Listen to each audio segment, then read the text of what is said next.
Como diz o meu amigo Fagner, o editor do Papo de Cripto, bom dia, boa tarde e boa noite.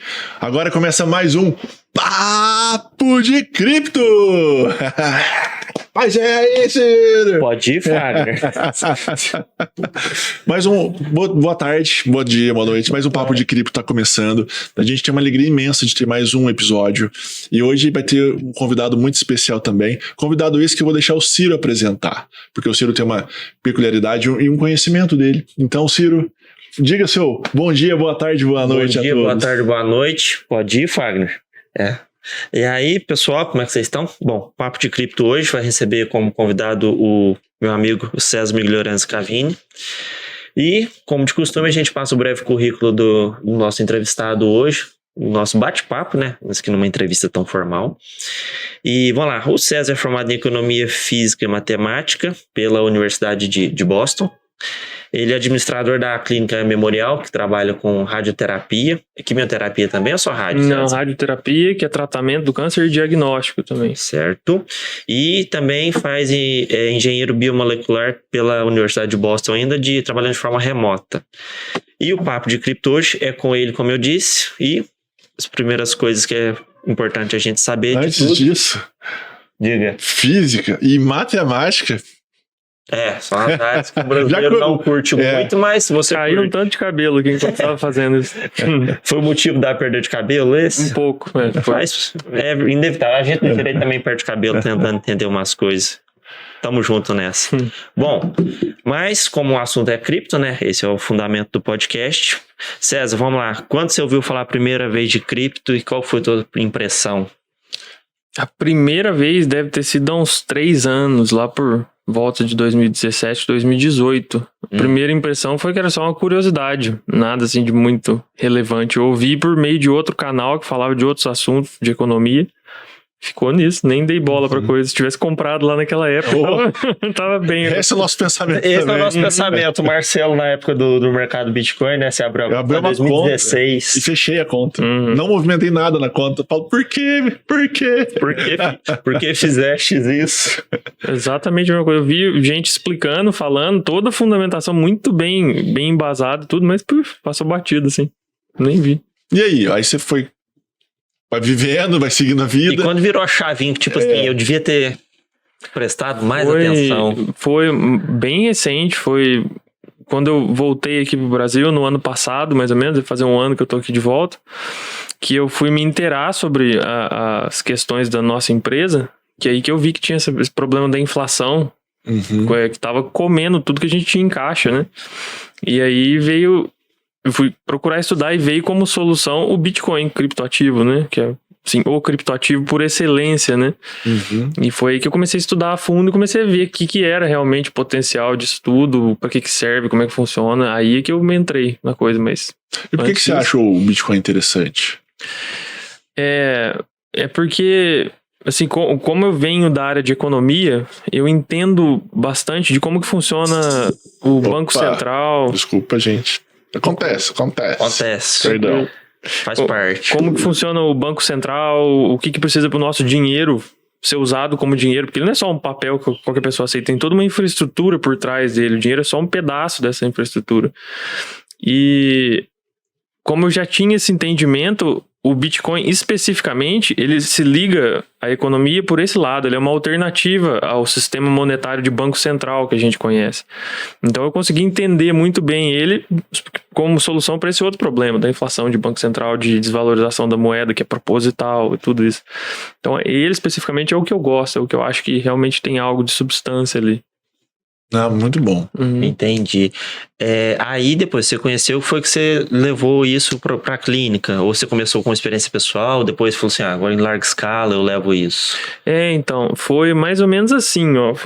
Eu comecei a aprender a trabalhar com investimento, e aí o assessor de investimento nosso, o Rodrigo, não sei se ele vai assistir, mas... O Rodrigo, assiste aí.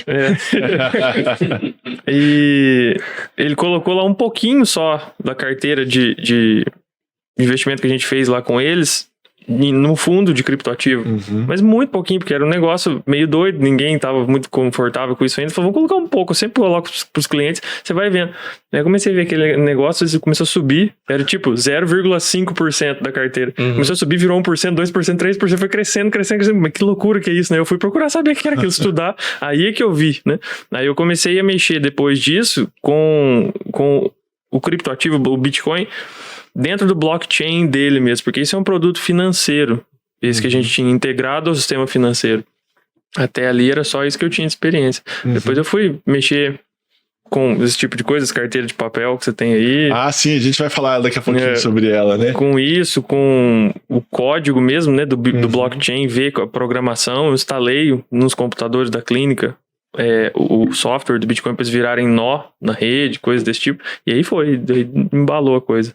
E como é que foi essa? Você foi e comprou numa corretora normal, não na XP, claro, mas uma corretora que vende Bitcoins, é isso? Foi. Aí você comprou, gostou? Falou, até que parece um negócio interessante. Teve a parte de compra, né? Só que para você poder mexer com quantidades maiores, com qualquer coisa, né, praticamente, você tem que entender o que é a coisa realmente. Sim. Então começou como um experimentozinho, assim, meio que uma coisa de nerd. Você compra, transfere de uma carteira, manda para outro país, coisa assim, tudo meio que instantâneo ali, né? Você não passa por governo, não passa por nada e funciona, mas depois, quando você vai estudar mais a fundo, que você vê o tamanho da coisa, né, a proposta da coisa toda, você vê no que ele está envolvido, o Bitcoin, gente que já está envolvido com isso também, gente de peso, aí vira uma coisa um pouco mais do que só uma curiosidade. Aí eu comecei a mexer de outras maneiras com isso. Aí você foi implementar na clínica. Foi fácil? É difícil? Como é que funciona isso?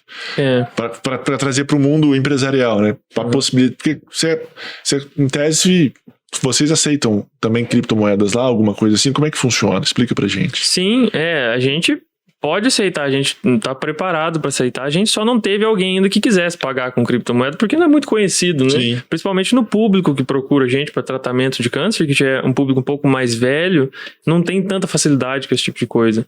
Mas eu já vi gente aqui em Poços mesmo que vem me procurar que quer implementar um sistema assim para poder receber pagamento por imóvel que eles estão vendendo em criptoativo, porque é um público mais jovem, eles acham que vai ter essa demanda. Você já comprou alguma coisa pagando em Bitcoin? Eu cheguei bem próximo de fazer isso, quase em uma compra grande, né, que eu tô falando, coisas pequenas eu já comprei. A minha carteira hardware wallet, né, que não é o papel, mas é tipo um pendrive, eu comprei de uma fábrica na República Tcheca usando Bitcoin, mandei pra eles, assim. E eles mandaram pra cá, pro Brasil? Foi. Na verdade, mandaram para os Estados Unidos e alguém trouxe para mim. Tá, legal. Entendi. E aí a compra grande você foi quase, mas desistiu depois.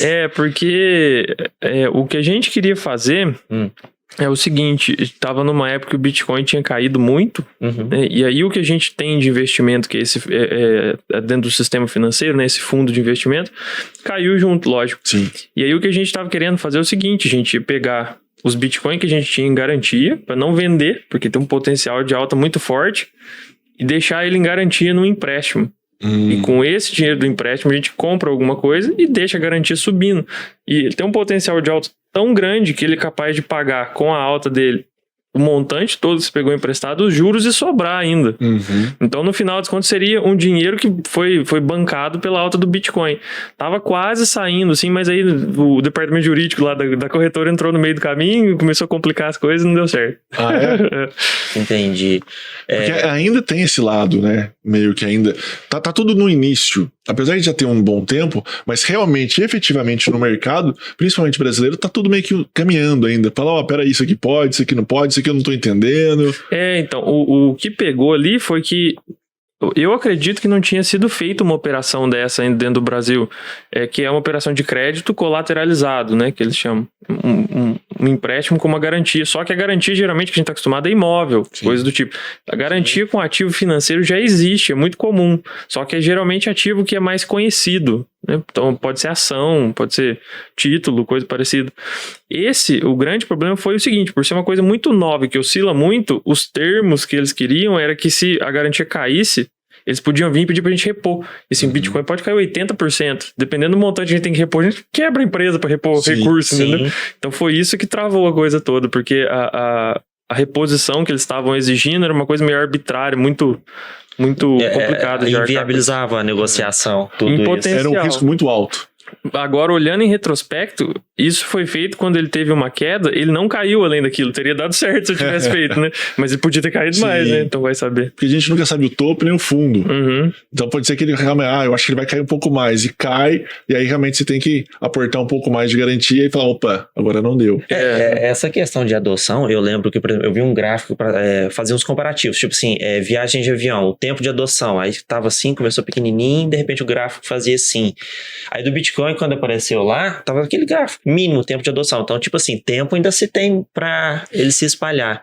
E, por exemplo, se colocar a clínica, pode aceitar só Bitcoin ou você gosta de uma outra cripto ou aceitaria outra? Como ficaria isso?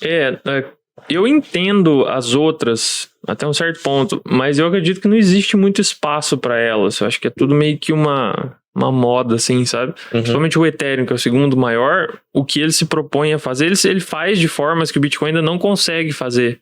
Mas agora, o Bitcoin, por exemplo, tem sido atualizado, né?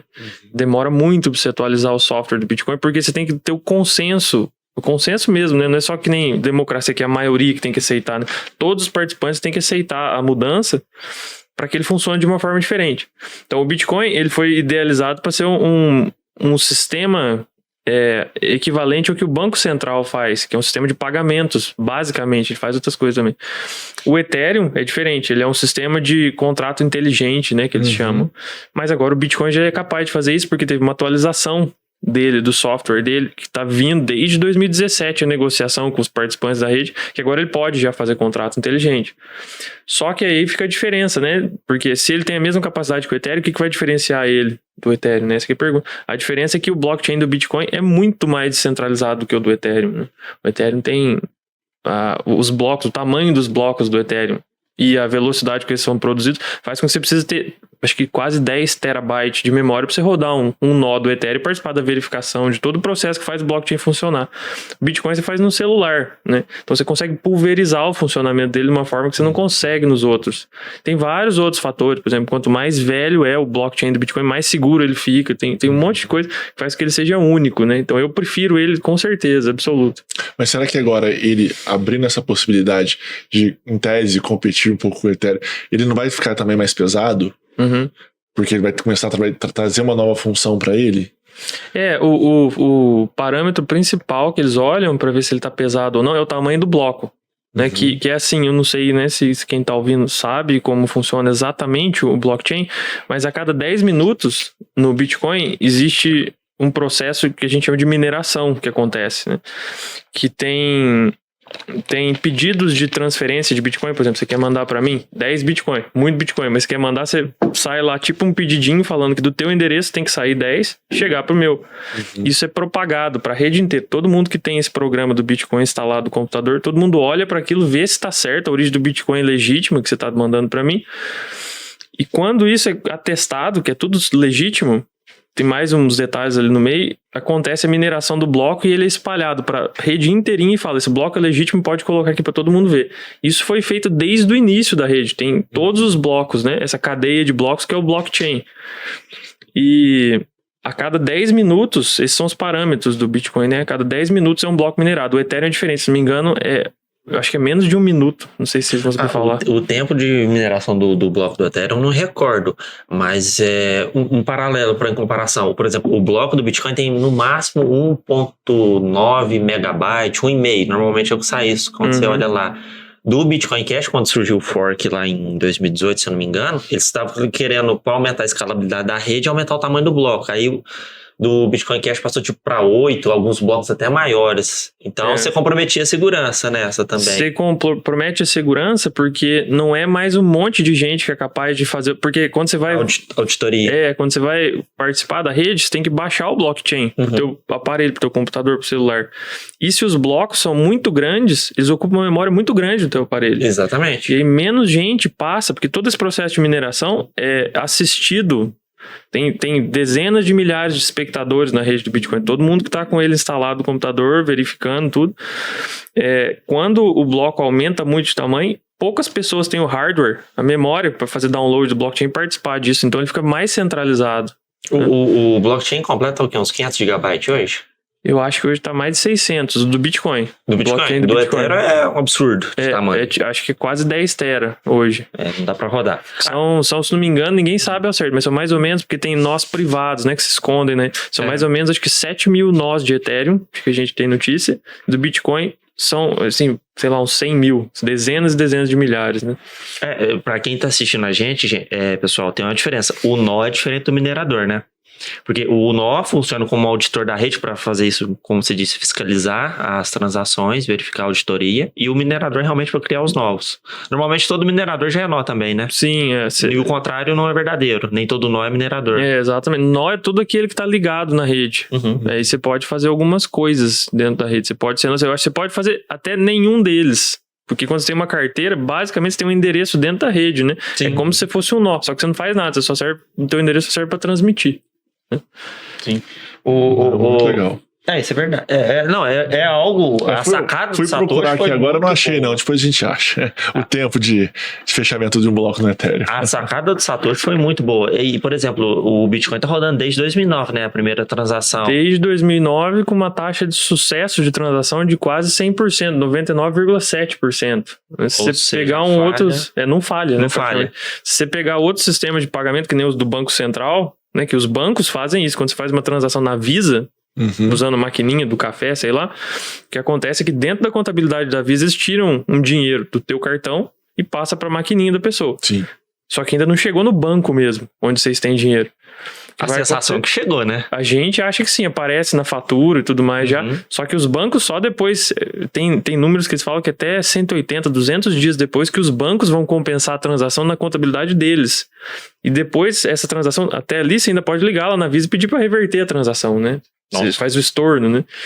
E depois disso, os bancos têm que ir lá no Banco Central, que o Banco Central tem essa função também, eles têm contas lá dentro do Banco Central, e é lá que a compensação final da transação acontece, e aí não tem mais o que você fazer, ela foi liquidada. E isso demora muito tempo, são vários dias. Nesse meio do caminho, se não me engano, o sistema financeiro americano, do Banco Central americano, tem uma taxa de sucesso de 70 e poucos %. Os pagamentos se perdem, o dinheiro some no meio do caminho, ninguém sabe o que acontece lá dentro, porque é tudo centralizado, né? Sim, não dá pra qualquer um auditar. Não é auditável. Praticamente inauditável. Porque dentro do banco você não pode bater na porta, quero ver tua contabilidade. Quero ver se tá em dia.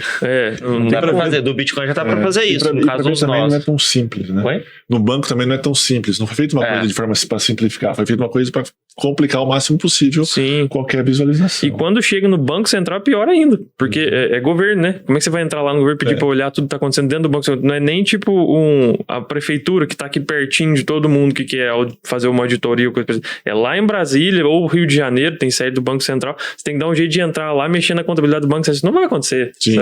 Não vai. Até por uma questão de segurança nacional, né?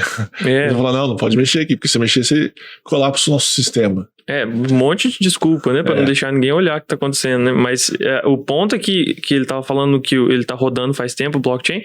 O que tem de sistema de pagamento comparável ao blockchain do Bitcoin tem essa taxa de sucesso de 70%. A diferença é muito grande. 20 e tantos pontos percentuais de ineficiência comparada. E se pensar, é muito dinheiro.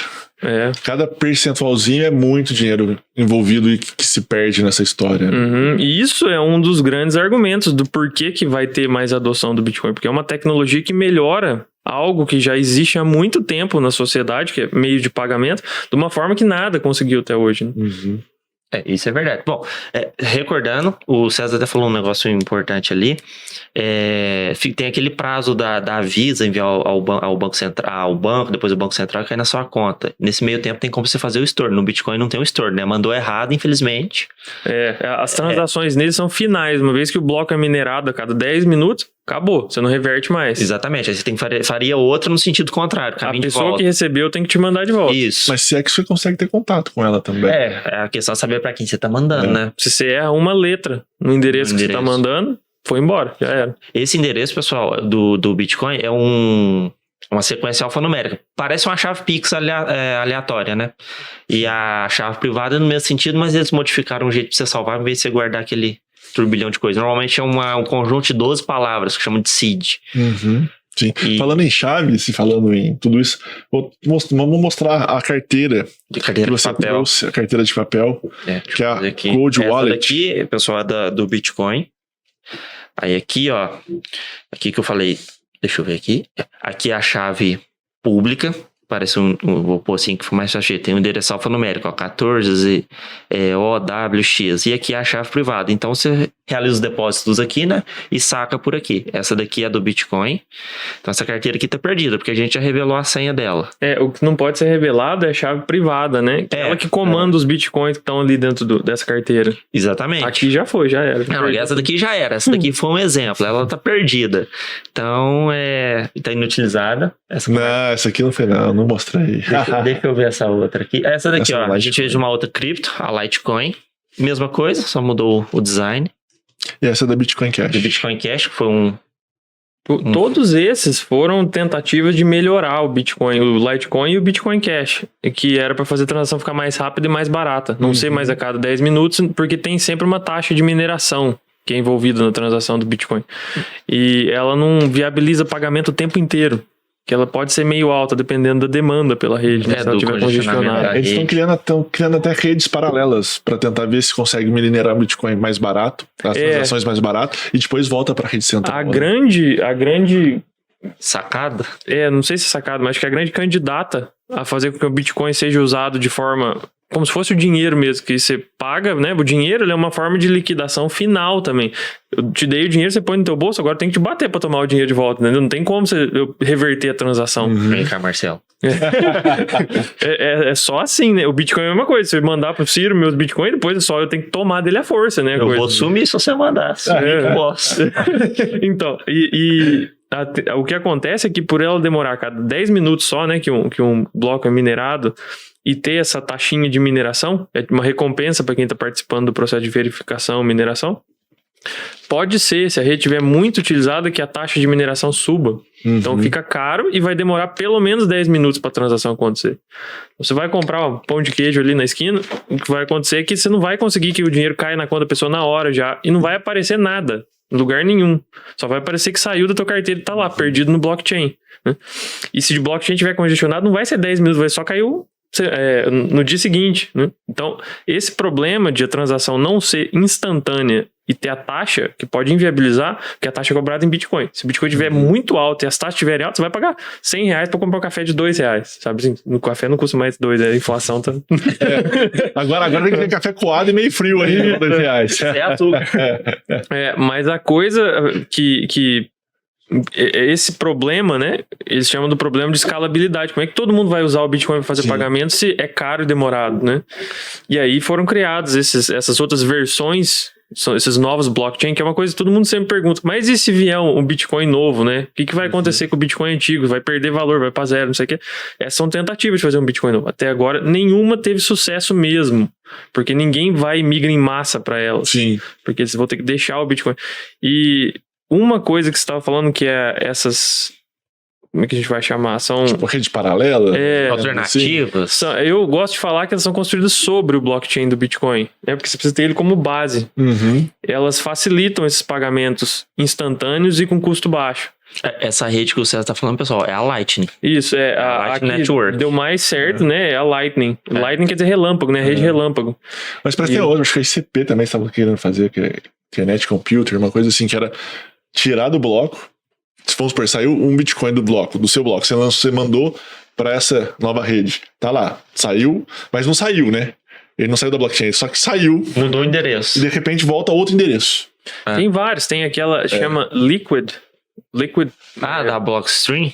Eu não sei. Liquid Network. Isso. Liquid. Alguma coisa assim. Eu já ouvi falar nela. Eu também não tenho certeza exatamente do que ela faz, mas essa é uma sidechain. Eu acho que eles chamam de sidechain a Liquid também, né? Isso, porque a sidechain.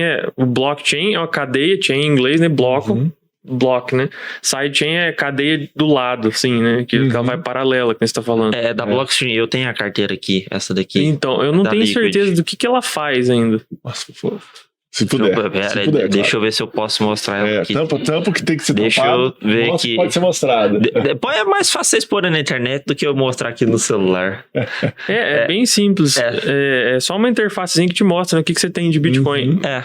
Só que essa Lightning, ela tem esse potencial. Tem uns gráficos absurdos você vê de crescimento dela que ela vai sendo adotada, né, ao longo do tempo. Então você faz o gráfico do tempo e o número de pessoas usando, o número de nós na rede Lightning, que a gente chama. E ela vai crescendo, uma linha assim. E no último ano, nos últimos meses, aliás, ficou vertical o crescimento dela. De tamanha adoção que está acontecendo. Foi exponencial o crescimento. Eu achei mais do que exponencial, é vertical mesmo. De repente só quebrou para cima, assim. É uma coisa absurda, assim, a adoção da Lightning, porque ela tem a capacidade de viabilizar. Você faz transação com ela instantânea e praticamente sem taxa. A ideia é mais ou menos assim. Aqui no Brasil, não sei se faz isso, mas nos Estados Unidos é muito comum. Você vai no bar e você não paga tudo de uma vez que você vai consumindo. Eles vão fazendo tipo vão pendurando. Você só paga no final, quando você sai. É mais ou menos isso a Lightning. Você abre um nó, você vai mandando um monte de pedido de transação. E esse nó, as transações todas vão para dentro do blockchain e ali é que ela vai ser minerada e tudo mais. Então você vê ela acontecendo dentro da rede Lightning instantaneamente, mas por trás, que nem a Visa faz, né? Aquela liquidação final vai acontecer dentro do blockchain do Bitcoin depois só. E é isso que possibilita essas mágicas de você fazer transação em qualquer lugar do mundo instantâneo e sem custo. Às vezes mandar dinheiro para qualquer lugar do país sem pulando essas empresas, tipo a Western Union, qual outra que envia dinheiro? Western Union, tem um monte, tem TransferWise, tem um monte. Mas o legal é isso, né? Porque você consegue dar agilidade num sistema que, em tese, tem um problema.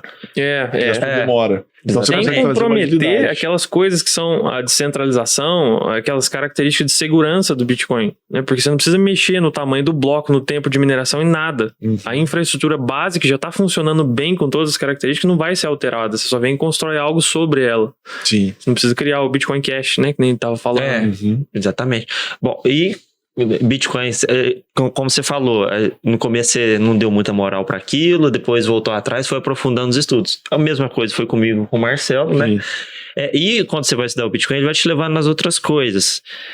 Foi através dele que você conheceu, por exemplo, escola de economia austríaca e anarcocapitalismo, ou você já tinha ouvido falar antes e ele te aprofundou? Foi ao contrário, foi por causa desses que eu conheci o Bitcoin de forma mais profunda. Né? Porque a minha apresentação ao Bitcoin foi aquela história do fundo de investimento. Para entender mesmo foi através da economia austríaca que eu Você entendeu? Porque eu já conhecia bastante, né? Da época que você estudava lá em Boston. Não, isso aí paralelamente. Isso não está muito presente no sistema educacional tradicional, essa escola de economia. Você estuda... Então você descobriu paralelo, você foi estudando paralelamente. Principalmente quando eu cheguei no Brasil. Fiz curso, fiz coisas desse tipo, estudei mais sozinho. E aí, nesse meio, você tem as ferramentas. A economia tradicional não te permite muito explicar por que o Bitcoin funciona, por que ele tem de valor, coisa assim. Eles entendem o dinheiro como algo que só serve para você trocar. Ele não tem que ter características muito peculiares. Ainda nem se sabe direito, né? O que um Bitcoin é para a economia tradicional. Você vai ter economistas falando e fala, pode ser uma reserva de valor, às vezes é um dinheiro, às vezes não é dinheiro. E muita gente fala que ele não tem valor. Não serve para nada, pura especulação, bolha. Exatamente. Né? Então, na faculdade eu não aprendi nada que me permitisse entender mesmo. É muito difícil na faculdade, inclusive... com o viés que ela tem tradicional, que é muito keynesiano, né? Você entender até o que é inflação. Eles não têm capacidade de explicar o que é inflação. Eles acham que é algo positivo. Né? Você deteriorar o poder de compra do dinheiro que está no teu bolso é algo positivo, né? Assim, tem que ter inflação na economia até um certo ponto. Que seria aquelas metas de inflação do Banco Central. A meta, nem se eles dobrassem a meta, não ia dar certo agora. Mas não adentrando demais ao tema, claro, só sou um leitor que gosta um pouco, mas realmente, para as escolas, elas buscam e fundam um pouco também, baseado no que o governo busca. Sim. Que ainda para o governo é uma coisa muito interessante. Exato. Né? Porque o Estado é o fomentador de uma economia. O Estado é que traz... Na visão keynesiana, é que assim, eles se retroalimentam, né? Os keynesianos legitimam a visão de que tem que ter um papel para o governo gastar, imprimir dinheiro, né? Então, quem se beneficia do poder governamental que vem disso, lógico, vai se aliar com os keynesianos, né? Então fica essa coisa... meio que simbiótica. Eu não sei, uma opinião minha. Eu até concordo que talvez o pensamento do Keynes de começo deu certo pra dar uma ajeitada nas coisas, mas acho que depois ficou defasado, já não explica mais muita coisa. Não sei se o que vocês pensam. Porque, por exemplo, não dá pra ignorar a figura dele, ele teve um papel. Da mesma forma que não dá pra você ignorar a figura marxista, a figura do Mao Tse Tung, qualquer outra pessoa, não quer dizer que estava certa, né? Sim. Essa é uma discussão boa até. Sim. E... no meu caso, foi através do Bitcoin que eu cheguei na escola austríaca, que depois foi anarcocapitalismo e tal e tudo. E não sei, parece que é a escola que vai ficar por um tempo. Não sei qual outra que pode vir a substituir. O que você acha disso? Então, a questão do tempo é que, assim, os raciocínios sobre os quais são construídas as conclusões da escola keynesiana, eles são falhos lá na base, né? E eles são falhos hoje, foram falhos quando foram concebidos. O que acontece é que teve essa coisa da retroalimentação entre o keynesiano e o governo, que faz com que ela conseguisse ter força, né? Sim. Então ele foi implementado. Então é por isso que a gente vê ela acontecendo, né? Uhum. Já as da escola austríaca não tem um governo que vai vir querer implementar isso de livre e espontânea vontade, porque retira muito o poder dele, né? E a questão é o seguinte, a da escola austríaca ela é baseada no princípio de propriedade privada, liberdade individual, um monte de coisa. Esses são os axiomas dela, né? Ela sai dali, na verdade, que não são os axiomas do keynesianismo. Eles são diferentes. Já não tem dentro do keynesianismo essa visão de que as pessoas têm que ter o dinheiro delas e o governo não tem que controlar o tanto de dinheiro, quanto que ele vale e tudo mais. O governo não pode interferir. Essa visão é que, na minha opinião, está equivocada e sempre teve equivocada, né? Ela leva a esse estado de barbárie, que, por exemplo, a gente vê quando tem hiperinflação. Sim. Hiperinflação, isso levado ao extremo, só fica claro, escancarado que o governo tá roubando o poder de compra do teu dinheiro, da noite pro dia você não compra mais nada com o dinheiro que tá no teu bolso, né? Então, assim, isso é errado, né? Esse princípio é errado, na minha visão, naquela época e hoje também.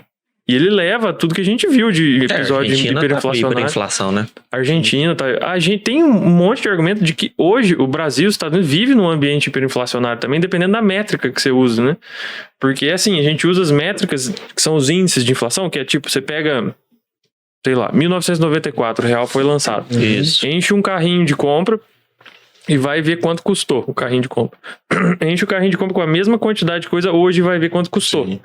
Você calcula essa diferença de preço, vê quanto que aumentou em porcentagem, e isso é um índice de inflação. É um número só que captura o aumento de preço. E se você pegar índices de inflação que a gente calcula, se você pegar preço de arroz, açúcar, café daquela época e hoje, você vê que teve um aumento de preços e tem coisa ali dentro. O ovo acho que aumentou 930 e tanto % o preço. Quer dizer, multiplicou por 10 o preço do ovo de lá pra cá. Não é que o preço do ovo subiu. É fácil você conseguir, não ficou mais escasso. Não tem, o ovo não, agora é feito de ouro, não ficou mais caro. É só que o que a gente usa pra comprar ele perdeu o valor. Sim. Né? E isso não aparece nos índices de inflação. Porque os índices de inflação, é uma construção muito maluca. Eles têm uma característica que é assim, o IPCA, ou o equivalente dele lá nos Estados Unidos, mede o que é mais consumido pelas pessoas. Quando vem a inflação, dinheiro perde poder de compra, essas coisas que são mais consumidas não são mais tão populares. Ninguém consegue comprar isso. Deixa de ser o mais consumido e passa a entrar no índice outras coisas. Então, o que sobe de preço não cai no índice de inflação. Ele vai para fora dele. Ele é mudado, ele é ajustado. O índice é calibrado. É calibrado para incluir só o que já é consumido em grande escala. Essa questão que você deu o exemplo do ovo, eu tinha visto, acho que no Instagram da QR Capital, que fizeram o comparativo Big Mac, tipo 2003, o Big Mac, o bug de ontem tá hoje ainda. O Big Mac custava tipo R$4, hoje tá 20. Sim. Algo assim. E aí, é o que você falou, o poder de compra, você precisa de mais dinheiro para comprar a mesma coisa. Uhum. Mas o índice de inflação não captura isso. Sim, eu concordo plenamente. E então, a questão fica, como que você mede, né? Porque esse estudo é para desenvolver aquele argumento que talvez o Brasil, os Estados Unidos, países que aparentemente não estão, na verdade estão sob hiperinflação. Uhum. Como que você mede essa alta de preço, então? Você tem que ir lá na origem do fenômeno inflacionário, que keynesiano não sabe disso, né? Eles não acreditam nisso. Se você pega o tanto de dinheiro que o Banco Central coloca em circulação e o tanto de dinheiro, tem um outro mecanismo de expansão da quantidade de dinheiro que os próprios bancos podem fazer. Eu recordo, tipo assim, quando começou a crise do coronavírus, deu o Banco Central acho que injetou liquidez de 1 trilhão. Sim. Então, tipo assim, teve 1 trilhão fora a questão dos auxílios. Aí tem auxílio federal, estadual e tem alguns auxílios municipais. Então, a quantidade de dinheiro é absurda. Tem isso, tem os auxílios, tem o Banco Central e tem outra coisa que existe, né? O sistema bancário ele funciona sob o regime de reserva fracionária, que chama. Que você põe teu dinheiro no banco R$100, o banco não tem que guardar os teus R$100. Fica lá na contabilidade dele que você tem R$100 com ele. Ele pega e pode emprestar, se não me engano, dentro do Brasil, até 90 desses R$100. Então alguém vai lá e pega o empréstimo, o teu dinheiro saiu para aquela pessoa. Então você tem na tua conta um dinheiro e aquela pessoa tem também. Sim. O que aconteceu efetivamente foi a criação de dinheiro. Parece que tem mais dinheiro. É um dinheiro fictício, né? É o dinheiro... Os R$100 viraram... 190. Ali 190 e que de repente os 90 pode virar mais um pouquinho Exato. também. E você também, você tem o teu lá na tua conta, né? Então fica isso e aquele resto vai sendo... Essa pessoa pega os 90, deposita no outro, vai fazendo isso. Esse é um efeito que os keynesianos chamam de efeito multiplicador, que os bancos têm, né? Ele não tá criando dinheiro, mas tem um efeito de fazer com que, como se tivesse mais dinheiro circulando. Isso é uma forma de aumentar a quantidade de dinheiro em circulação. Eu lembro, acho que no livro do Rothbard, que ele fala que o governo faz com o nosso dinheiro, foi quando ele... Eu não lembro a passagem certa e até conferir essa questão tudo, que ele falou assim, foi pro dinheiro expandir, essa expansão monetária, que na época não era permitida. Aí parece que os bancos pediram autorização ao governo, alguma coisa assim, e foi concedido. Então, tipo assim, foi onde quebrou o padrão ouro e que começou o dinheiro de papel. Se você fosse liquidar no banco, tipo assim, o banco não tinha a quantidade de ouro que o dinheiro circulava. Eu não sei, eu não lembro exatamente qual foi o percurso que ele fez. Mas você acha que tem alguma chance de voltar ao padrão ouro para dar um poder de compra maior para o dinheiro? Então, os bancos, o padrão ouro eu não sei, porque o que acontece... Padrão Bitcoin? Então, o padrão ouro, a questão toda... Dificilmente vai ter um padrão de novo. Eu não sei. O governo não vai querer, normalmente, falar, eu vou me limitar novamente. Exato. Hoje eu tô podendo gastar do jeito que eu quiser, da forma que eu quiser. Então, porque aí depende do governo, né? O padrão ouro, especificamente, acho que é muito difícil, porque o padrão ouro, ele acabou numa situação que foi mais ou menos assim. Todos os países tinham reserva de ouro. Lá na época das grandes guerras, eles precisavam gastar mais. Os governos, porque tem um outro mecanismo no estudo, que é assim, o governo, ele tem duas formas de se financiar. Ou ele aumenta imposto, que, por exemplo, se aumentar imposto hoje no Brasil, ninguém aguenta, todo mundo se rebela. Ou ele emite dívida, que ele fala, vou pegar dinheiro emprestado, vai no mercado financeiro, você pode comprar tesouro direto, essas coisas, fala, preciso, sei lá, 100 mil reais, alguma coisa assim. Emite lá um título de 100 mil reais, vamos supor que ele fez isso lá em 94. Então ele pega, emite um título de 100 mil reais, cata o dinheiro das pessoas por esse título, promete pagar juros e tudo mais, só que ele vai falar assim, vou pagar só em 2021 essa dívida. O que acontece até lá? Chegou em 2021, o Banco Central foi imprimindo dinheiro, até ali desvalorizando a moeda, chegou em 2021, ele emite outro título de 100 mil reais. Cata 100 mil reais novo do mercado, paga o antigo e fica com essa nova dívida de 100 mil reais, só que é 100 mil reais denominado um dinheiro que foi desvalorizado. É 100 mil nominal, né? Não 100 mil com poder de compra de 100 mil. E se você pegar, aí volta, né, para aquela questão das medidas de inflação. Se você pegar as medidas de inflação que a gente tem, o IPCA desde 94 fala que acho que só sobrou 14% do poder de compra da moeda. Efetivamente, essa dívida de 100 mil reais que ele tinha tá valendo 14 mil em poder de compra, comparado com o que ele tinha. Então, esse mecanismo de financiamento do governo foi o que... precipitou o término do padrão ouro, né? Que foi lá os governos precisavam gastar mais com guerra. Acho que o governo inglês foi o primeiro a fazer isso, não tem certeza dessa informação. E ele aboliu o padrão ouro, foi lá na época do Churchill. E para justamente o padrão ouro americano foi depois, né? Então ele aboliu o padrão ouro lá dentro, né? Ah, tá. E depois, para poder financiar gasto dele, para poder emitir dívida e imprimir, desvalorizar, continuar fazendo isso tudo. Eu acho que, inclusive, nessa época já tinha um monte de banco central que era ligado diretamente com o governo, que podia bancar o governo, né? Imprimir. E o padrão ouro foi sendo modificado dali para frente de uma forma que eles convergiram depois das guerras numa ideia que era que ninguém mais ia precisar ter ouro. Só os Estados Unidos ia ter ouro e o dólar ia ficar ancorado no ouro, todo mundo ia se ancorar no dólar. A âncora da âncora seria. Exatamente. Só que o único detentor de ouro que tem a obrigação de ter ouro, que era os Estados Unidos, falou assim numa hora, quer saber? Eu vou mudar essa âncora aqui, não vai mais ser tanta correspondência, vou abaixar a correspondência, menos ouro para tanto dólar, para poder imprimir. Sim. Quem que vai fazer alguma coisa contra os Estados Unidos? Ninguém tem ouro. Os Estados Unidos controlam o preço do ouro no mundo inteiro. E é um padrão ouro meio que, vamos fazer um acordo, mas se eu quiser descumprir o acordo... Exatamente, porque você centralizou. Vai fazer o quê? Mandar uma bomba nos Estados Unidos? Exato, porque centralizou. O ouro ficou na mão dos Estados Unidos, principalmente. E quem falava isso era aquele general, o Charles de Gaulle, que era o privilégio exorbitante do dólar, né? Ele era o único que tinha ouro por trás. Essa é uma coisa que o Bitcoin resolve. um problema. Ele é descentralizado. A regra do sistema monetário do Bitcoin não tem essa possibilidade, porque você não consegue fazer isso. Todo mundo tem que aderir à regra nova. Não pode ser só agora um participante, né? Sim. E o que aconteceu no final das contas foi que os Estados Unidos aboliu o padrão ouro. Quando ele falou que não ia mais ter essa correspondência, se não me engano, acho que teve mais alguns episódios, mas acho que a França falou, a gente tá indo aí pegar o nosso ouro, que todo mundo tinha colocado lá, pode deixar que a gente vai pegar. Aí o Nixon, acho que foi bem depois, foi em rede nacional, falou, acabou, não vai mais ter como ninguém pegar ouro aqui, acabou o padrão ouro. Que foi em 73, se não me engano, uma coisa assim, ele realmente fala, ó, agora efetivamente, porque todo mundo fala que o término padrão ouro foi 70, 73, uma coisa assim. 71, eu acho. É, uma coisa assim. Mas na verdade foi muito antes. Só ali foi só aquilo, ó, apaga a luz, sabe? O padrão americano é 71. O inglês que nem se falou na época da guerra. Na verdade, não o americano tinha acabado antes. Ele só falou assim, agora, o que já todo mundo já sabia, agora está explicado literalmente. Ninguém pode nem vir querer sacar que a gente não vai dar ouro, mas sabe, acabou.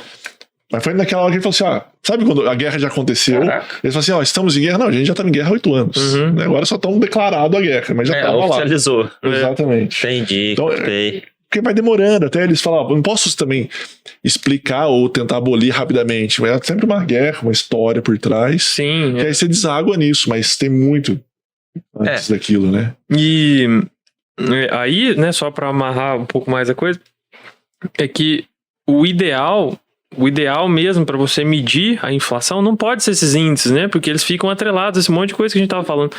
Tem que ser o tanto de dinheiro que aumenta na economia por essas 3 vias, né? A expansão do crédito bancário, o que o Banco Central imprime e o que o governo faz aparecer também. Né? E quando você mede isso, tem várias medidas. Você acessa o site do Banco Central Americano de St. Louis, ele tem 12 sedes, né? O Banco Central Americano, você acessa, eles têm muito dado lá. Tem lá a expansão do suprimento de dinheiro dentro do Brasil, tem todos. Você vê que é sempre em crescimento. Né? Nunca cai. O Banco Central não tira dinheiro de circulação, porque ele tem esse arranjo com o governo depende dele desvalorizar o dinheiro, senão ele não consegue fazer mais nada, né? Trava o governo. Se o arranjo cair, trava o governo. Porque o governo precisa de dívida para gastar. As pessoas não vão aceitar aumentar mais imposto. Sim. E a dívida americana, por exemplo, é 23 trilhões de dólares. O PIB americano é quanto? Não sei. Não é isso, não. Muito menos. Tá. Que eles falam aquela comparação de porcentagem de endividamento do PIB. Acho que no Brasil é 80% do PIB. Então ainda tem uma margem ainda sobrando de dinheiro verdadeiro. Dinheiro verdadeiro sim, entre aspas, o dinheiro relacionado à dívida. Tem um fôlego, né, pra tentar pagar a dívida. Isso, produz dinheiro, um pouquinho sobra ainda pra tentar pagar, né? Mas que tá, o PIB é o que todo mundo produz na economia, é o que o governo produz, e a dívida é do governo. Então, assim, não adianta muito. Então, quando você mede por essas métricas, aquela questão do ovo lá, desde a criação do Plano Real, desde lá, se não me engano, a expansão da base monetária, porque a gente fala base monetária porque não é só o dinheiro de circulação, inclui também o depósito bancário, que é expandido daquela forma da reserva fracionária. Acho que foi aumentado em 500%. Então multiplicou por 6 a quantidade de dinheiro desde lá. Aí é aquela coisa, né? Aumentou o volume de dinheiro, mas ninguém ficou mais rico. Exato, na verdade é o contrário. Ou quando você fica rico, na verdade, perdeu o poder de compra. Tem um efeito muito conhecido na escola Austríaca que chama o efeito Cantillon, que é como você faz para ganhar dinheiro com a impressora de dinheiro, né? Ou você é dono dela, né? Que aí você sabe, porque assim, o dinheiro não vem de helicóptero, né? Que é não dá em árvore, né? O Banco Central não sai jogando dinheiro pela janela, né? Ele chega no mercado financeiro e fala assim, vocês aí, me vende R$1 bilhão em título público. Vende. Porque o que acontece é que vai sair dinheiro do Banco Central e para as mãos dos vendedores de título, e o título vem para o Banco Central. Essa troca, que eles chamam de venda, foi feita com o dinheiro que o Banco Central criou do nada. Sim. Né? Ele cria esse bolo de dinheiro e injeta. O que aconteceu? Os títulos olham para aquele bolo de dinheiro vindo pro lado deles e falam, nossa, a demanda está muito alta, o preço deles dispara. O cara que tinha o título naquela hora viu esse ativo dele, o título, valorizar muito. Por causa da impressora do Banco Central. Então, se você sabe que o Banco Central vai injetar dinheiro, o que você tem que fazer é se preparar, se entupir de título, que você sabe que vai valorizar muito, porque vai vir a impressora, com a demanda da impressora pelos seus títulos, né? E aí esse dinheiro que veio para a mão de quem vendeu o título, por exemplo, vamos supor, pega alguma instituição financeira que fez isso, essa instituição financeira não vai sentar em cima do dinheiro, eles vão comprar outra coisa. Agora vem esse bolo de dinheiro e vai para ação, por exemplo, para terra, para construir prédio, coisa assim, minério, alguma coisa, vai ter o mesmo efeito. Vai desovar esse olha dinheiro. Aquele bolo de dinheiro vindo pro lado dele e fala, nossa, a demanda tá alta, o preço sobe. Sim. A não ser que seja coisa que você consegue aumentar a produção também, que aí o preço não sobe, né? Aumenta a demanda, aumenta a produção, ele equilibra. Mas como isso não acontece, as coisas são escassas, os preços vão subindo na economia até chegar, por exemplo, numa troca dessas, que o fornecedor vai pagar o salário da pessoa que trabalha para ele. Que é o injusto, porque ele é o último da cadeia. Exato. Ele já sofreu toda a inflação até chegar o dinheiro nele. Isso, todos os preços começaram a subir, já se assentaram nos níveis mais altos e esse cara tá recebendo dinheiro agora. Então eles falam assim, a gente tem que injetar dinheiro na economia para ajudar as pessoas a consumirem mais. Não, quando chega na mão da pessoa que vai consumir, já aumentou todos os preços, consome menos, entendeu? Exato.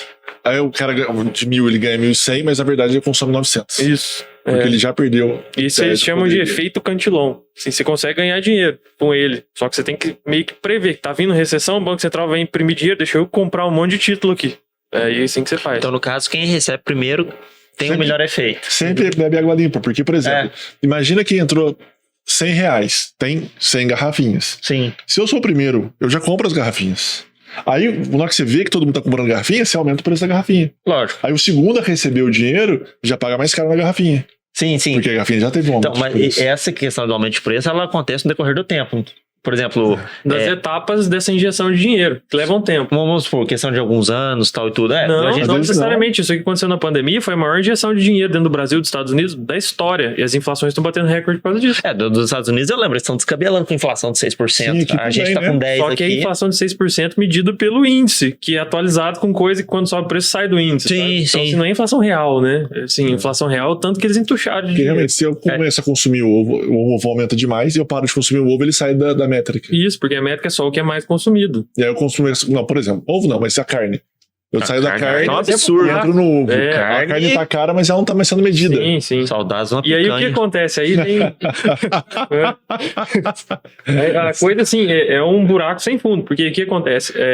Dentro dos Estados Unidos tem muito órgão de recomendação de dieta nutricional, e eles recomendam justamente os produtos que não são afetados pela inflação, que são os produtos muito industrializados que você consegue aumentar a produção deles. Então assim, a demanda aumenta, por exemplo, pela carne. É difícil de você produzir carne. Você precisa de mais terra. Você não aumenta a produção e o preço cai. É difícil. Mas produtos industrializados você produz em massa. Você aumenta a produção deles.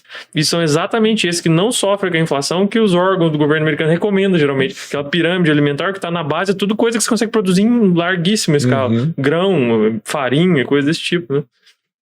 Que é que eles sempre comentam isso, né? Fala assim, a gente às vezes vai seguir esses órgãos porque eles primam pela nossa vida. Às vezes não. Eles primam, mas de uma forma meio não tão clara. Uhum. Eu falo, tem que primar, mas ao mesmo tempo eu tenho que ter comida suficiente para todo mundo. Então eu não posso colocar isso aqui. É um equilíbrio que é difícil de escasso. atingir. Então eu coloco algo mais Aí maleável, a pergunta, né? o que você faz para se livrar desse sistema todo, né? Não existe outro arranjo monetário, não existia até a criação do Bitcoin. É que ele te permite uma alternativa a isso tudo. Uma pergunta, por exemplo, das 3 características de moeda, meio de pagamento, unidade de conta valor e reserva de valor, o Bitcoin se provou.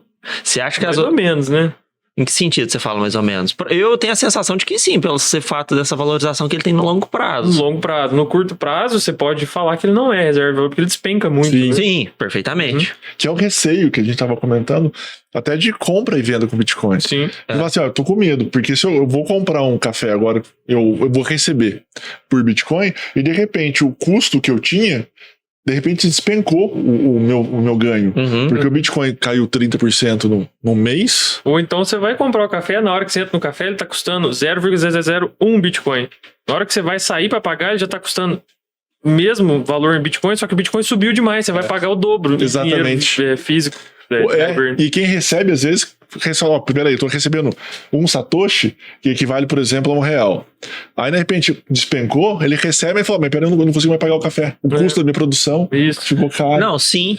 Isso é porque tudo ainda existe a lei de curso forçado. Você é obrigado a cotar e comercializar e usar o real dentro do Brasil. Sim. A lei fala. Mas se você começar a cotar e comercializar tudo em Bitcoin, tudo denominado em Bitcoin. Vira moeda normal. Exato. Vira moeda nominal. Aí o efeito é... Aí a tendência e o grande senão que eu acho ainda do Bitcoin é que ninguém quer usá-lo, porque a gente vê um grande potencial de valorização. Sim. tá todo mundo rodando Então ele, né? você fala assim, eu vou comprar meu café com Bitcoin? Não, porque amanhã eu compro uma casa com Bitcoin. Não, Mas eu isso- lembro de assistir um documentário, acho que era o Anthony Pompliano, que é entusiasta tal e tudo também, ele é americano, pessoal.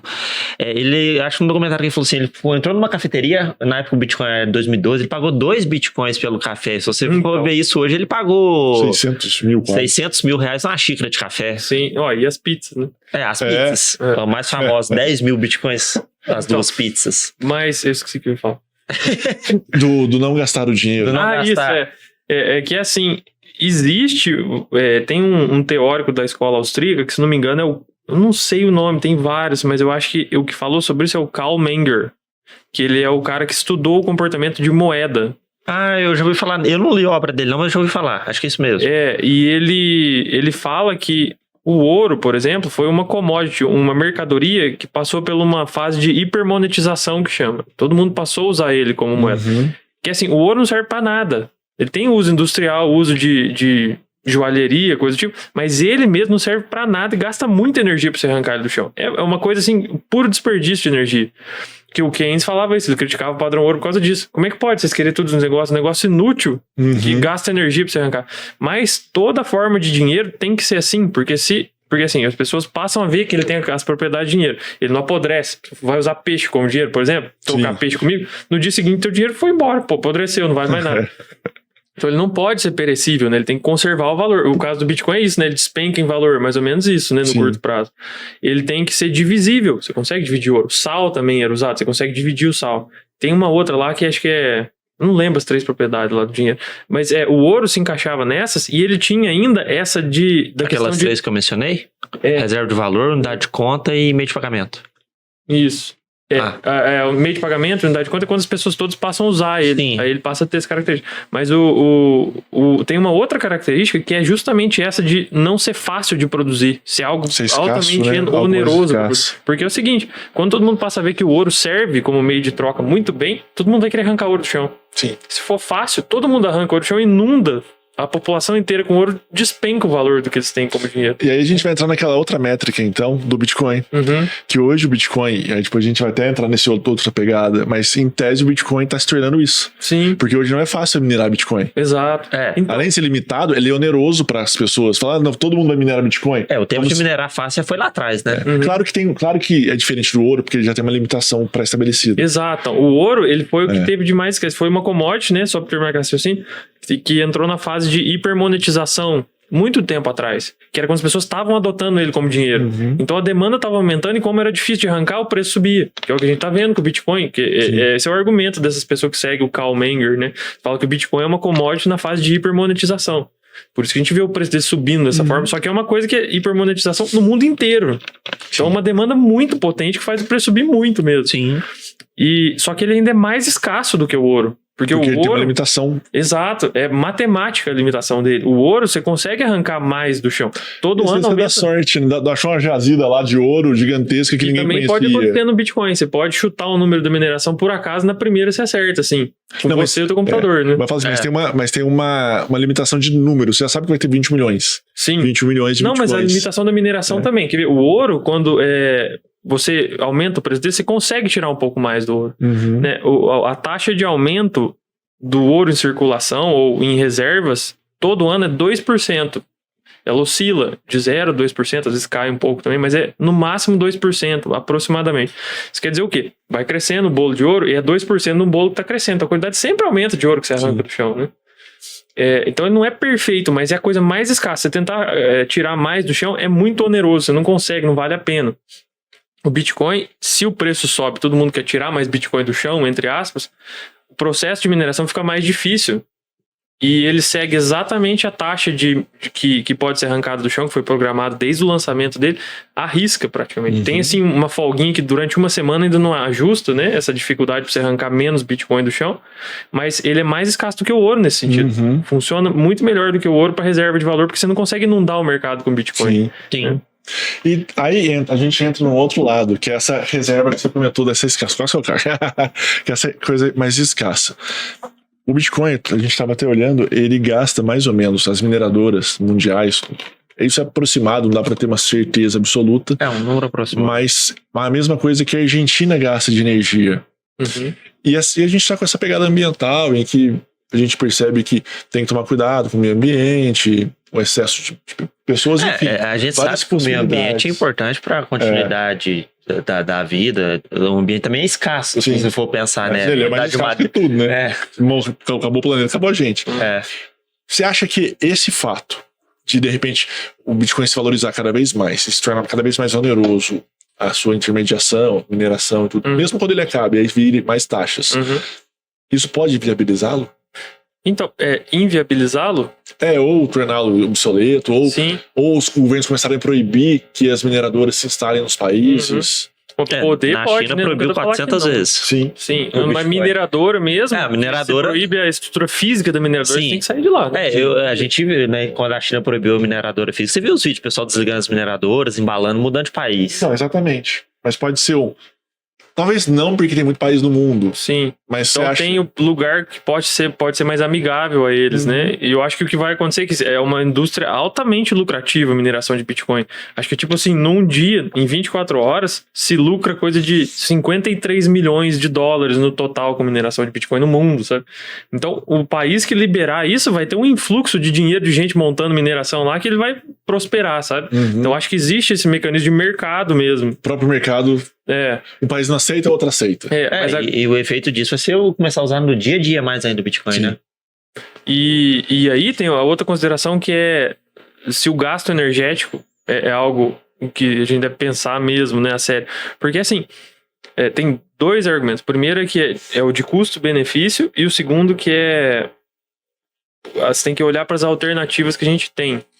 Então, primeiro que é de custo-benefício, não adianta só falar do gasto energético, você tem que ver do que ele proporciona de benefício. Tudo é assim, você não pode falar só que viver, tá vivo, consome energia, então vamos parar de viver. Sim. Entendeu? Não tem como, porque você deriva tudo que você tem de benefício, você precisa estar vivo para isso, entendeu? Você tem que ver o benefício e o custo, né? Todas as decisões são sempre assim, você compara o que ela vai te custar e o que ela vai te trazer de benefício. Então, qual que é o benefício de você gastar energia com Bitcoin? Aí você tem que computar esse benefício e ver se ele vale a pena. Se o que você está ganhando com isso vale o gasto energético. Então, qual é o benefício? É um sistema monetário internacional sem fronteira que não pertence a ninguém, né? Por exemplo, o SWIFT, o sistema de pagamento internacional, meio que pertence aos Estados Unidos. É só um protocolo também para você transferir dinheiro em quantidade grande de um país para o outro, mas pertence aos Estados Unidos. Esse não pertence a ninguém.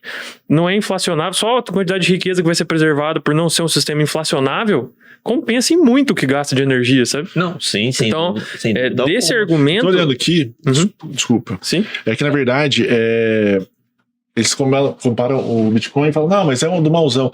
Mas a siderurgia gasta absurdamente. A mineração tradicional ainda faz aqueles buracos imensos no chão. Sim. Tudo gasta-se muita energia. E por que a gente nunca questionou a mineração? Tem isso também, né? A gente nunca questionou, não, fecha todas as mineradoras, todas as siderúrgicas, pode fechar, aqui, tá gastando muita energia. Aqui em Minas tem tradição de mineração, se você pega lá perto de BH o quadrilátero ferrífero, é gigante a quantidade de investimento lá pra E eu acho que pelo contrário, assim... E não é só um gasto, né, de energia. Se não tiver mineração, você não constrói prédio. Você não morar na rua, sabe? Sim. Não tem rua também. A construção civil fica prejudicada. Aí é voltar a rua ao chão de terra. Você volta à barbárie, você para de gastar energia. Não tem como. O que eu tava vendo é que, assim, entrando um pouco no meu achismo também, é que as próprias mineradoras de Bitcoin, elas também se aliam às pessoas que preservam o meio ambiente. Por quê? Porque elas querem uma energia barata, e quanto mais limpa for, melhor. Então ela também vai buscar meios alternativos de tentar obter essa energia. Sabe-se que é importante preservar o meio ambiente e produzir a mesma coisa. Mas elas vão buscar, falar, não, eu quero buscar um país que dê. Porque não adianta também ela ir para um país que não tenha a capacidade de fornecer energia elétrica porque ela precisa. Então ela não pode ir para um país qualquer e falar assim, não, eu posso montar aqui e falar, não dou conta de fornecer energia para você. Eu tenho que ir para um país que consiga me fornecer energia. Sim. E a indústria de mineração, se não me engano, quando a Tesla, né, anunciou lá no começo do ano que não ia mais aceitar Bitcoin, é porque tinha rumores de que não era uma indústria limpa em termos energéticos de mineração de Bitcoin. E já agora eles montaram aquele conselho dos mineradores de Bitcoin para divulgar dados de consumo de energia. E já acho que mais da maioria, mais de 50% já é energia limpa que é usada para mineração. Exatamente, porque querendo ou não, você tem um negócio. O teu negócio, ele ainda é questionável. E esse fato de ser questionável significa dizer que você tem que tomar cuidado, porque senão o governo pode, numa medida autoritária, fechar seu negócio. Então você tem que criar esses mecanismos para que você fale, olha, eu também preservo, eu também faço isso, eu também faço aquilo, o que é bom. Não, a questão da Tesla é até interessante. Por exemplo, a jogada da Tesla, ela é um carro limpo, porque não emite CO2, mas nem toda a produção do carro é limpa. Se você for o metal lá... Nenhuma é uma jogada de marketing. Nenhuma produção é 100% nenhuma produção limpa. por exemplo, de painel solar... Sim. Eles colocam o painel solar no caminhão a gasolina e vai entregar na tua casa. Para produzir, eles usam geralmente, a maioria da energia, por exemplo, nos Estados Unidos, é carvão, se não me engano. Eles produzem painel solar com carvão. Eu não lembro onde eu vi o dado que a construção do painel solar, em tese, ela gasta tanta energia quanto ele vai economizar durante vários anos. Até que ele se pague em termos energéticos. Não financeiro, eu falo não para a pessoa que comprou ele vai instalar, né? Mas a cadeia produtiva dele. Sim. Pra mim não, porque pra mim paga rapidinho. Uhum. Mas o custo dele de energia, de gasto energético, é maior do que 10 anos dele economizando energia. A mesma coisa para geração eólica. Pra você produzir aquele negócio gigantesco, você precisa de caminhão, precisa de guindaste para aquela colagem gigante. Não é elétrico mesmo o negócio. É tudo a gasolina, né? Sim. A dependência do petróleo ainda é grande. Mas agora mudando o assunto... Mas, só concluir outro argumento que é da energia, que é o sistema monetário atual, que a gente usa para transacionar, consome quantidade de energia gigantesca, brutal. Por exemplo, pro dólar valer como reserva internacional, que nem ele vale, eles têm que fazer guerra no mundo inteiro, né? O que eles gastam com guerra? O custo humano de vida, só para fazer a primazia do dólar valer, né? Então ninguém fala disso também, né? Sim. O gasto militar americano com guerra é gigante, né? E isso é principalmente... É uma coisa absurda, né? Eles têm o complexo militar industrial, que eles chamam, né? E cresceu tanto que virou um apêndice do governo da indústria militar, né? E isso tudo, eles chamam esse arranjo do petrodólar, que chama. Porque quando foi abolido o padrão ouro, os Estados Unidos meio que fez um arranjo de que ia ter demanda pelo dólar deles, para eles poderem imprimir mais, para o governo se endividar e ter gente segurando o dólar, mas com os países da Arábia Saudita, de que eles iam comprar petróleo deles e ia dar dólar para eles, e eles iam ter que usar o dólar para negociar e tudo mais. Esse é o arranjo do petrodólar, mas isso resulta num monte de intervenção militar, gasto energético, matar gente. E o custo desse sistema monetário, né? A alternativa, então, que seria o Bitcoin, não chega nem perto desse custo. Então, são esses dois argumentos, o custo-benefício e a alternativa. Sim. Por exemplo, essa questão de guerras, lógico, a gente sabe que guerra é algo fundamentalmente estatal, né? Lógico, a sociedade civil teve seus problemas de conflitos, mas nada a nível mundial. Até agora o seriado me fez levar a essa reflexão. Por exemplo, o Bitcoin é um governo anárquico, não significa que tenha caos, certo? Você não tem centralizado. Você acha que a gente está caminhando, por exemplo, a algum sentido do anarquismo?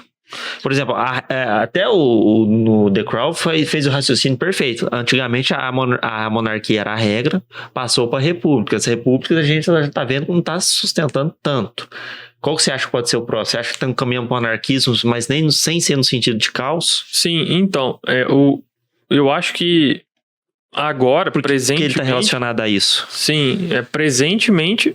A gente está no auge, eu acho, dessa coisa do que a gente chama de democracia ser autoritária, né?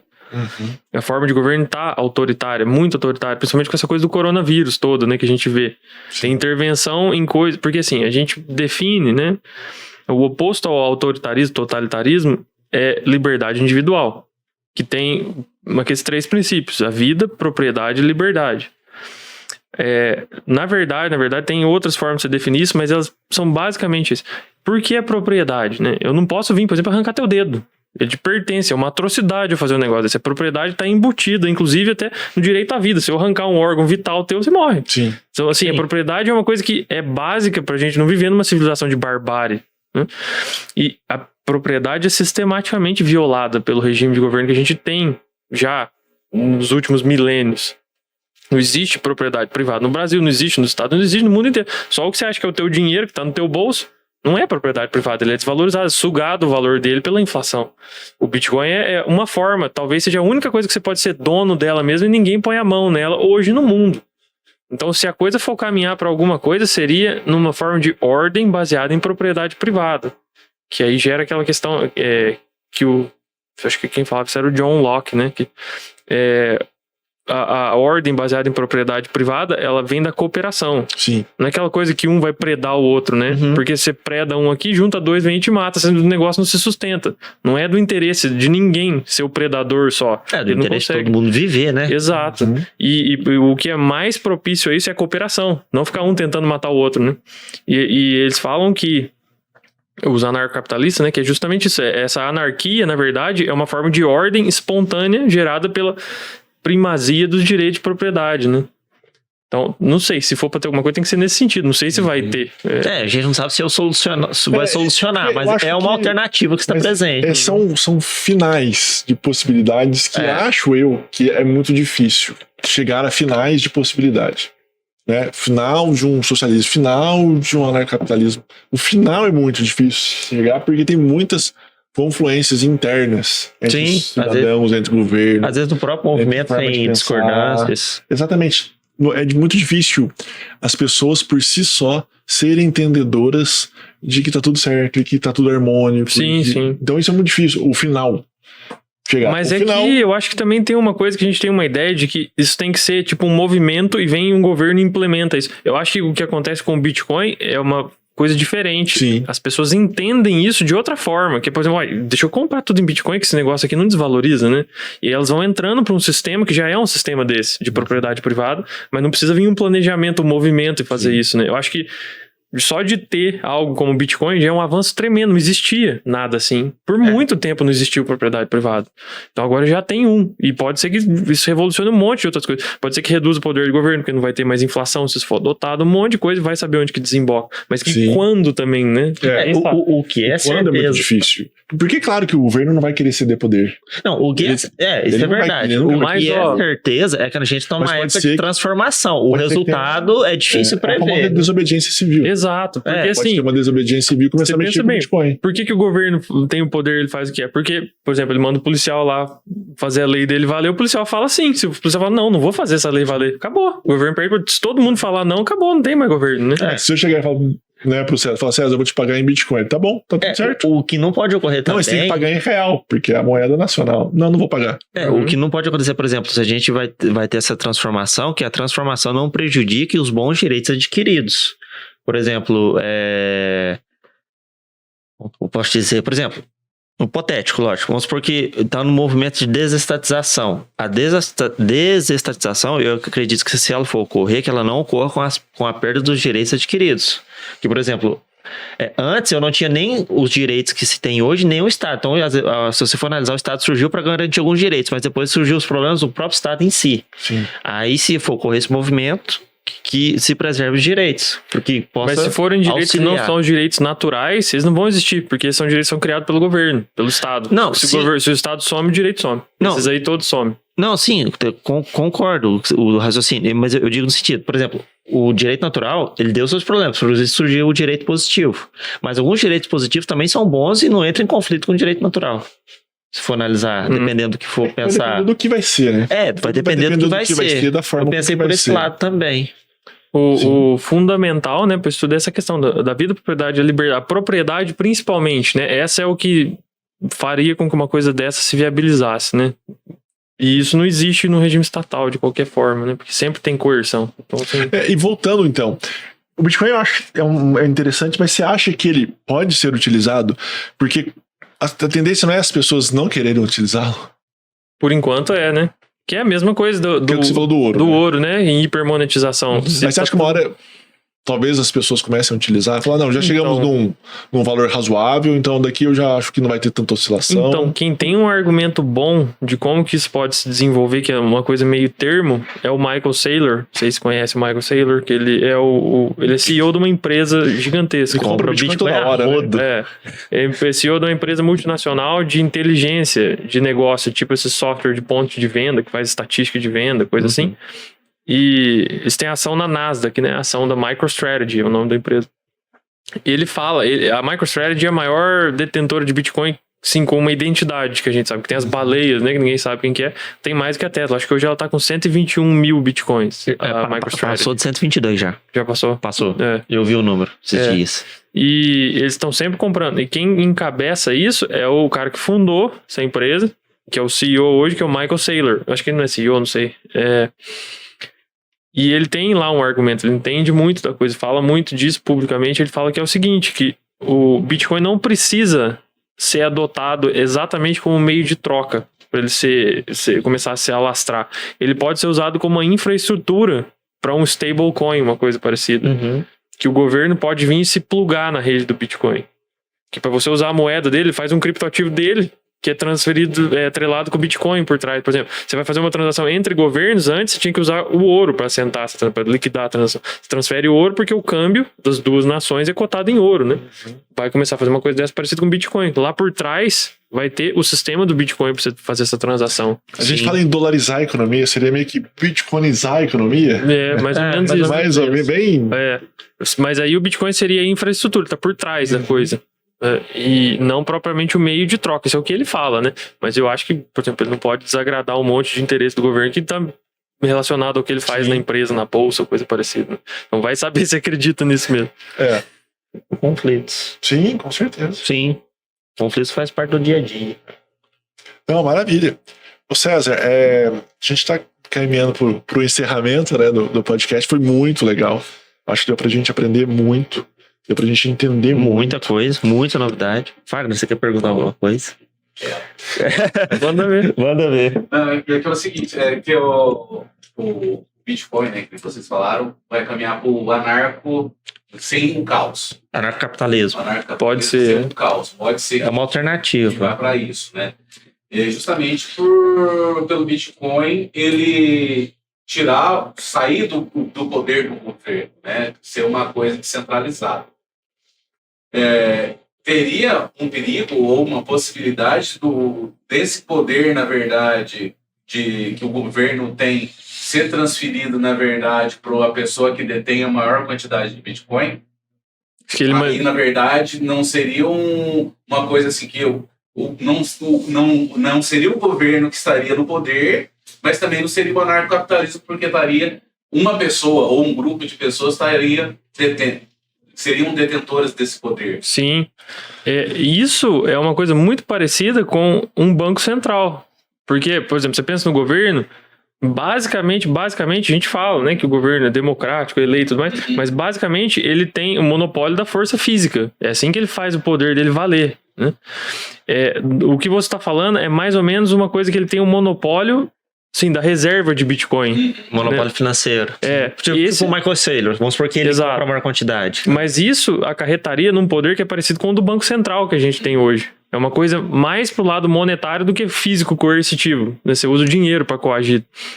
Só que eu acredito que, como não tem essa ameaça física que ele pode oferecer, esse poder que ele tem é muito mais restrito. Mas pode vir a ter a física também, né? Pode, começa a pagar os mercenários da vida, digamos assim. Mas ele não consegue, por exemplo, inflacionar, imprimir mais Bitcoin e se bancar, entendeu? Uma hora os Bitcoins dele vão acabar. Vai ter que pagar, já era, né? E vai acabando com o estoque. Então, assim, tem mais limite. Pode até ser que aconteça uma coisa, mas eu acredito que ela se limite e com o tempo suma. Que não é igual o dinheiro que imprime, que não tem fim. É que eu falo assim, por exemplo, o Tesla lá, o Elon Musk, né, que um dia fala uma coisa, sobe. Sim. Aí no outro dia fala outra coisa, desce. E aí eu penso se isso vai acabar sendo perigoso, porque se você detém o poder de ter a maior quantidade de Bitcoin, e você usar isso como jogada até para você conseguir alavancar e comprar mais. Pode ser uma coisa que surge uma concentração de poder, mas eu acredito que vai ser um poder mais restrito. Ele é similar ao do Banco Central, mas vai ser muito mais restrito e não vai poder durar tanto, porque vai ter que ser gasto, né? O Bitcoin é o limitador do próprio poder, no caso. Sim, é a dissociação do Estado e do dinheiro, né, o Bitcoin. Já teve da religião, do dinheiro, um monte de coisa, agora da religião do Estado, agora é dinheiro do Estado. Ele tira esse elemento coercitivo do dinheiro. Sim. Mas existem as baleias que eles fazem isso, ninguém sabe quem que são. Eles detêm muito Bitcoin. Grande parte dessa oscilação do mercado que a gente vê tem as notícias, até o mercado tradicional tem as notícias, mas não é elas que causam. É tipo assim, ela é uma cortina de fumaça, eles estão manipulando por trás do mercado. Isso já acontece no mercado tradicional e acontece com os Bitcoin também, com os caras que tem muito mais Bitcoin, que são as baleias, né? Eles fazem o negócio subir e descer assim, do jeito que eles querem. Todas essas quedas... na taxinha. Então, todas essas quedas... Mas vale a pena pra eles. Essas grandes quedas que a gente vê, você vê os grandes endereços de Bitcoin, todos eles compram exatamente no fundo, assim, sabe?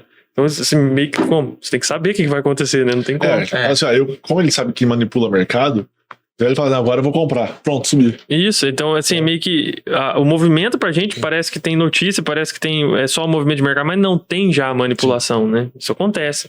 Que é igual você pega, tipo, Warren Buffett, lá, que quer investir numa ação menorzinha, ou razoável. Ele, queria colocar de dinheiro lá, só sobe. Sim, e outra, ele oscila, essa manipulação toda, ela oscila em termos de dinheiro do governo. Mas em termos de Bitcoin, um Bitcoin é igual a um Bitcoin. Ele não oscila, né? Aí vai ser só um sistema de ter que gastar os Bitcoins até acabar com os Bitcoins do cara que tá dominando tudo. Né? O que oscila não sei que ele venda e depois compre, né? Ele deixa, vamos supor, chegou a 300 mil, vamos pôr em 300 mil reais, que é o pagamento. Chegou em 300 mil reais, ele vende para 160. Aí ele vai vendendo, chegou em 160, aí ele recompra. E ali tem um lucro nessa história. Mas 160 em dinheiro. Em dinheiro. Né? Mas se aí todo mundo passar a usar o Bitcoin como dinheiro... Não, quando virar, quando virar e muda. Mas hoje ele conseguiria aumentar a concentração de Bitcoin fazendo essa jogada. Sim, Ele vende e recompra. E na verdade, na Binance, né? Acho que na Binance você pode até alavancar. Pode, até acho que 120 vezes. 120 vezes? Você compra, sei lá, R$1.000, você consegue como se estivesse investindo 120 mil reais. Uma coisa Tudo bem que se você quebra, teve gente que se mata. Teve um cara que se matou, acho que no Maceió, sei lá, o cara fez uma operação errada, que tava devendo milhões, ele é sobrinho do desembargador de lá, sei lá. Aí o cara pirou, porque tava devendo milhões, aí ele se matou.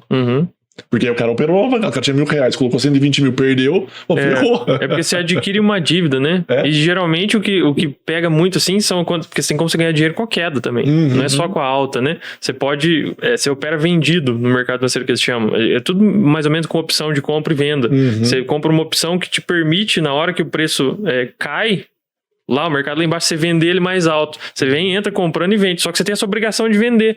Se o preço não cai, ele sobe, você continua com a obrigação de vender, você vai ter que comprar, você vai ter que se endividar até as calças, né? Sim. Aí, isso acontece no mercado financeiro tradicional também. Só que não é uma alavancagem tão potente, 120 vezes, né? Que aí você pega essa dívida, essa obrigação, e você magnifica ela de uma forma estrondosa. O mercado tradicional pode, mas é menos. Não sei quanto que é menos, talvez 2, 3, sei lá. Guardado suas proporções de cada um. Mas e aí você gera esse potencial, né? Imagina uma baleia.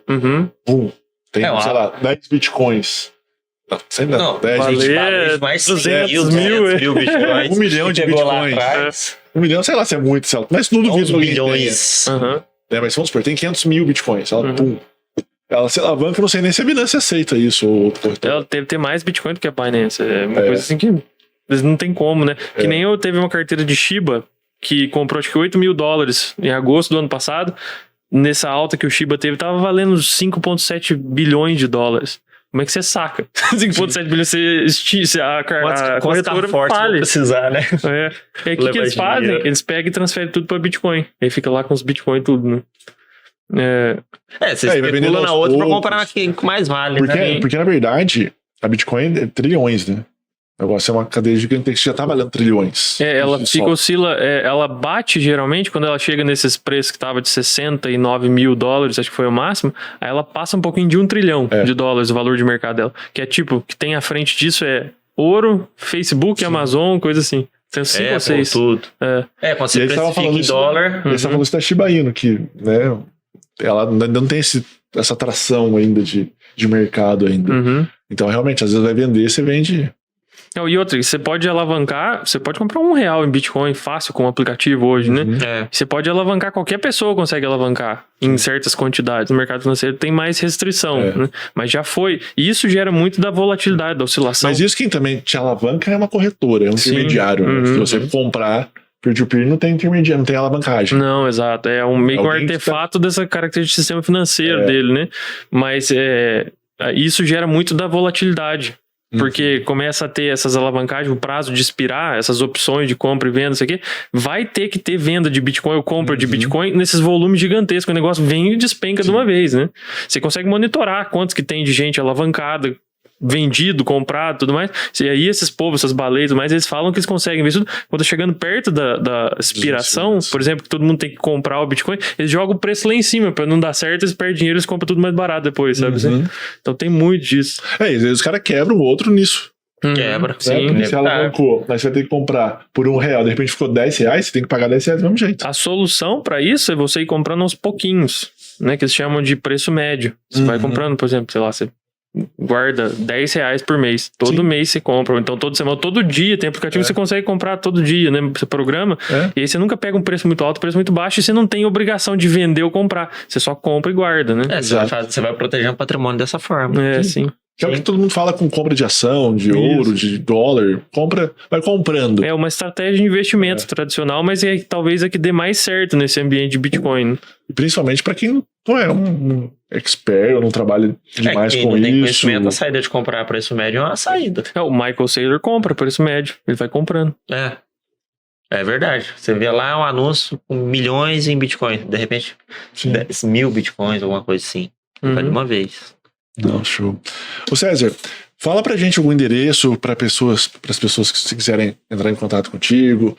Não sei se está à disposição para bater o papo, mas umas mídias sociais para que vocês possam te seguir ou seguir a clínica também. Certo. O meu, eu uso mais Instagram. O meu Instagram pessoal é César M. Cavini. Ou se procurar o nome César Miglioranzi Cavini.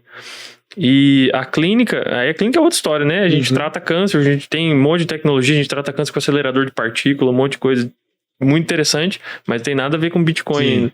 É Clínica Memorial PC de Poços de Caldas no Instagram também, que é o veículo principal. Tem Facebook, tem site, tem tudo, mas lá acha muito mais coisa. A clínica funciona desde quando? Desde 2000, o ano 2000. Desde o ano 2000, então 21 anos. Isso.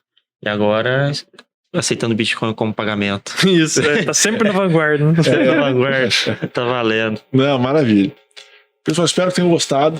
Aqui se encerra mais um Papo de Cripto. Não esqueçam de curtir, compartilhar, comentar. Sim. E também cogitem na possibilidade de seguir o canal. Beleza? Fiquem com Deus, um grande abraço. Peça aí, Ciro. Falou. Isso é tudo, pessoal. E o That's All Fox? É verdade. That's all, folks.